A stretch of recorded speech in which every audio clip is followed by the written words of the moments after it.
Assalamualaikum warahmatullahi wabarakatuh. Halo anak-anak, bagaimana kabar kalian? Semoga saat ini kalian selalu diberi kesehatan, selalu diberi kelimpahan rahmat rezeki, dan selalu dalam perlindungan Allah Subhanahu wa Ta'ala, juga menjadi anak yang keren di mata Allah Subhanahu wa Ta'ala. Oke, hari ini kita akan belajar mengenai peluang yang kedua. Sebelumnya di peluang yang pertama kita sudah belajar mengenai bagian dari peluang, diantaranya ada ruang sampel dan ada juga titik sampel, di mana ruang sampel itu adalah seluruh objek yang dibicarakan dalam suatu kejadian, sedangkan titik sampelnya itu adalah bagian dari ruang sampel. Itu materi yang sebelumnya. Kita juga menemukan rumus peluang, di mana rumus peluang itu adalah perbandingan antara titik sampel dengan ruang sampel. Terus kita juga menghitung peluang dalam kehidupan sehari-hari dalam bentuk contoh kan. Nah, saat ini kita akan belajar mengenai peluang yang kedua, di mana dalam peluang kedua ini kita akan belajar mengenai frekuensi relatif, frekuensi harapan, juga menghitung peluang komplement atau peluang yang bukan kejadian A. Lanjut, kita akan bahas yang pertama mengenai frekuensi relatif. Apa sih itu frekuensi relatif? Frekuensi relatif itu adalah persentase suatu perbandingan di dalam kejadian dengan banyaknya suatu atau keseluruhan dalam suatu percobaan. Itu kita sebut dengan nama frekuensi relatif. Tadi kita sudah bahas, atau kemarin kita sudah bahas mengenai peluang kejadian A, di mana peluang kejadian A itu adalah perbandingan dari suatu kejadian dengan keseluruhan. Lah di sini di frekuensi relatif ini itu adalah peluang kejadian A itu kita jadikan ke persentase, maka kita sebut dengan nama frekuensi relatif. Sehingga di sini kita bisa menyimpulkan untuk mencari rumus di dalam frekuensi relatif atau frekuensi relatif dari suatu kejadian A. Kalau di situ saya tuliskan F rel dalam kurung A, atau itu sebenarnya frekuensi relatif suatu kejadian A, diperoleh banyaknya suatu kejadian A dibanding atau diper banyaknya total percobaan keseluruhan dikalikan 100%. Maka itu adalah frekuensi relatif suatu kejadian A. Untuk lebih lanjut kita lihat ke contoh soal. Kita amati dulu contoh soalnya.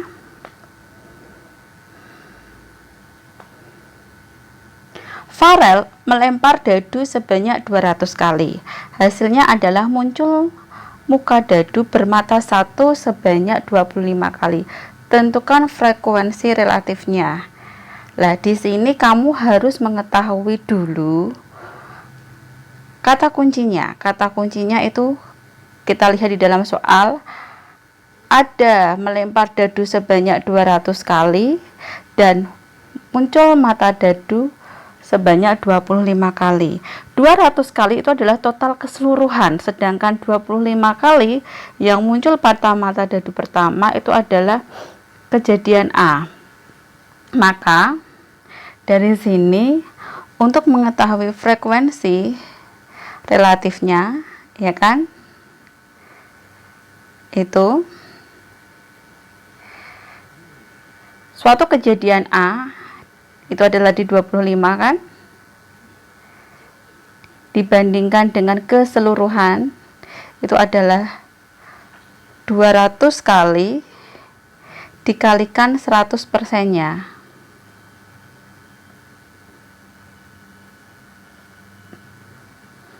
Maka dari sini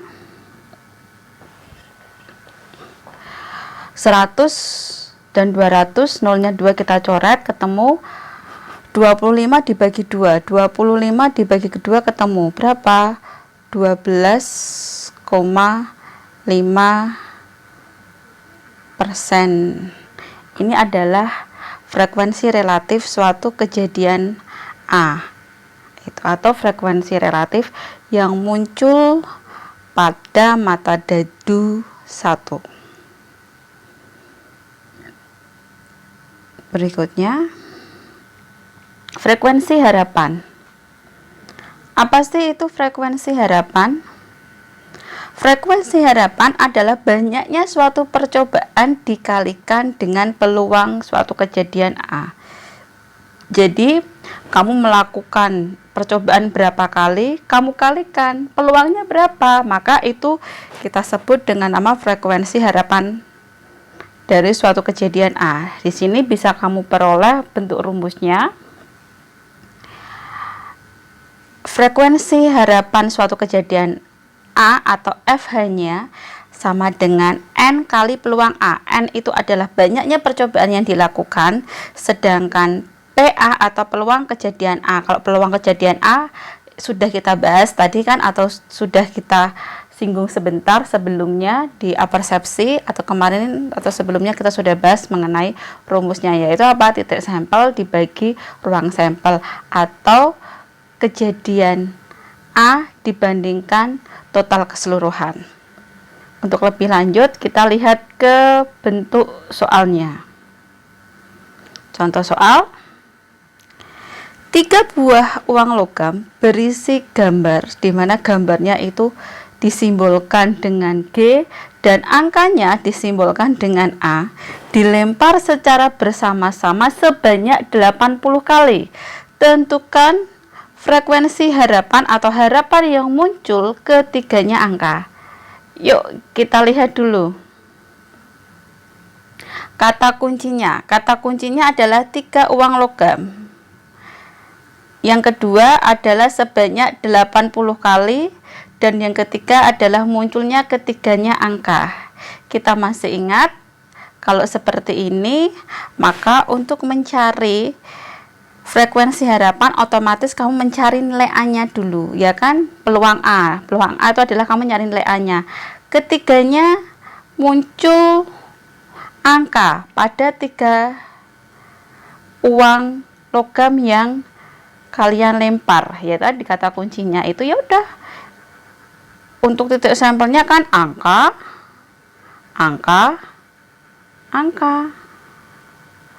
Sehingga NA-nya ketemu deh, berapa NA-nya?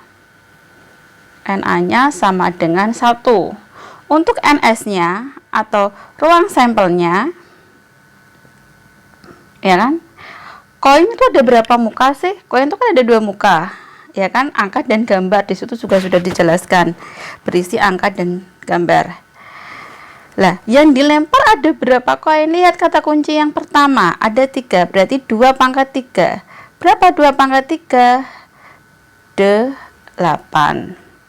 Sehingga di sini untuk frekuensi harapan suatu kejadian A-nya itu adalah berapa kali percobaan? Kata kunci yang kedua 80. Dikalikan peluangnya. Peluangnya ada berapa? Peluangnya ada 1/8. 80 dibagi 8, ketemu deh berapa? 10.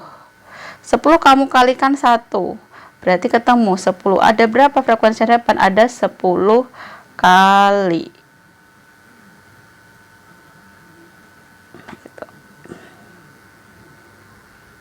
Jadi untuk mencari frekuensi harapan, kamu cari dulu peluang A-nya berapa, dimana perbandingan antara titik sampel dengan ruang sampel atau suatu percobaan kejadian dengan keseluruhannya.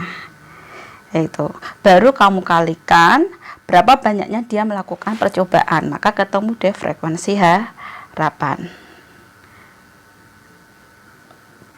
Yang berikutnya adalah kita akan membahas mengenai peluang komplement A. Kalau kita berbicara mengenai peluang komplement A, mesti kalian masih ingat ketika di kelas 7 kalian sudah pernah belajar mengenai himpunan, ya kan? Di dalam himpunan itu ada juga himpunan komplement, maka himpunan yang bukan. Itu misalkan komplement A berarti himpunan yang bukan A. Begitu juga di dalam peluang komplement A, itu adalah peluang yang bukan merupakan kejadian dari A tersebut. Peluang komplemen A yang sering dinotasikan PA komplemen atau PA pangkat C, ya kan? Karena komplemen biasa disimpulkan dengan huruf C, itu dimana ya kemungkinan yang terjadi bukan kejadian A, itu. Lah, sehingga di sini ketika kita belajar suatu peluang yang bukan A-nya, ya kan? Maka itu kita sebut dengan nama peluang komplemen A. Kita masih ingat materi peluang yang pertama atau pada persepsi sudah kita kenalkan, ya kan? Di materi yang pertama, di dalam peluang pertama itu nilai dari suatu peluang maksimal adalah 1 dan minimal adalah 0, berarti di antara 0 sampai dengan 1. Maka dari sini antara 0 sampai dengan 1 itu di dalamnya ada peluang komplemennya, sehingga ketika kita akan mencari peluang komplemen dari suatu kejadian A, itu adalah selisih 1 dengan peluang kejadian A, yang dapat kalian tuliskan peluang A komplemen sama dengan 1 dikurangi peluang A-nya. Untuk lebih lanjut, lebih jelasnya bisa kita lihat di contoh soal. Kita perhatikan dulu contoh soalnya. Contoh soal yang pertama. Peluang yang muncul bukan keduanya gambar pada pelemparan 2 koin. Dari sini kamu harus mencari terlebih dahulu kata kuncinya. Kata kuncinya adalah keduanya gambar, ya kan, dan pelemparan 2 koin. Otomatis keduanya gambar itu kita anggap peluang A-nya pada 2 koin, maka nilai A atau nilai titik sampelnya kan otomatis gambar karena keduanya gambar. Lah, banyaknya itu ada 1 atau NA-nya itu adalah 1. Sedangkan untuk ruang sampel, masih ingat materi sebelumnya, untuk ruang sampel karena dia 2 koin, 1 koin itu kan terdiri dari 2 mata, yang dilempar ada 2, berarti 2 pangkat 2 berapa? 4. Maka nanti peluang kejadian A ya udah ketemu berapa? 1 dibanding 4. Sekarang yang ditanya adalah bukan keduanya gambar pada pelemparan yang secara bersamaan, berarti peluang komplemen A. Peluang A komplemen. Kita sudah ketemu peluang A-nya adalah 1/4. Otomatis ketika kita mau mencari peluang A komplemen, berarti 1 dikurangi peluang A-nya 1/4. Ketemu berapa? 3/4. Karena masih ingat di definisi tadi, peluang komplemen A itu adalah selisih antara 1 dengan peluang kejadian A. Yang kedua, dari 20 pelamar untuk keterima pekerjaan adalah 0,3. Berarti 0,3 itu dia peluang keterima dari 20 pelamar. Maka yang tidak berpeluang ada berapa pekerja? Kita cari dulu kata kuncinya. Kata kuncinya itu ada 20, ada 0,3. Berarti 20 itu adalah jumlah keseluruhan pelamar, 0,3 ini adalah peluang A-nya. Kita cari dulu peluang A komplemen. Peluang A komplemen berarti 1 dikurangi peluang A. Berapa 1 dikurangi peluang A? Ketemu 1 dikurangi 0,3, maka sama dengan 0,7. Nah, untuk mencari yang tidak berpeluang keterima dari 20 orang itu, ya udah 0,7 itu kan sama saja 7/10.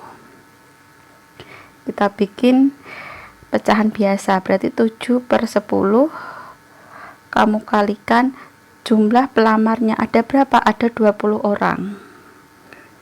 Berarti dari sini 20 kamu bagi 10 ketemu 2 kali 7 berapa? 14. Jadi yang tidak keterima, yang berpeluang untuk tidak keterima ada 14 pelamar. Bagaimana dengan dua contoh tadi?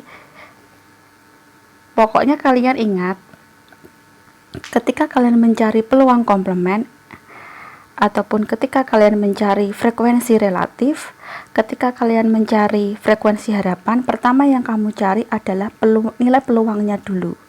Kejadian berarti banyaknya percobaan dibandingkan dengan total seluruh percobaan, maka ketemu peluang A-nya. Kalau di frekuensi relatif, peluang A-nya itu kamu kalikan 100%.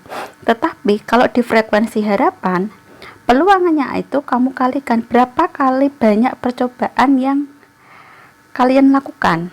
Sedangkan di dalam peluang A komplement, maka 1 itu kamu kurangkan dengan peluang A yang sudah ketemu, maka ketemu peluang A komplement. Itu saya kira materi tentang peluang yang kedua cukup sekian. Saya harap kalian tetap bersemangat dalam belajar matematika. Jangan pernah menyerah dalam belajar, karena matematika itu bukan pelajaran yang sukar kalau kalian mau berusaha dan mau mencoba. Dan selalu yakin akan diri sendiri, tidak ada sesuatu yang sukar. Dan jangan juga dijadikan pandemi itu sebagai penghalang kalian untuk meraih masa depan kalian, untuk kalian berinovasi, untuk kalian belajar lebih bersemangat dan selalu menjaga protokol kesehatan. Barakallahu fi umrik. Sekian dari saya, mohon pamit. Assalamualaikum warahmatullahi wabarakatuh.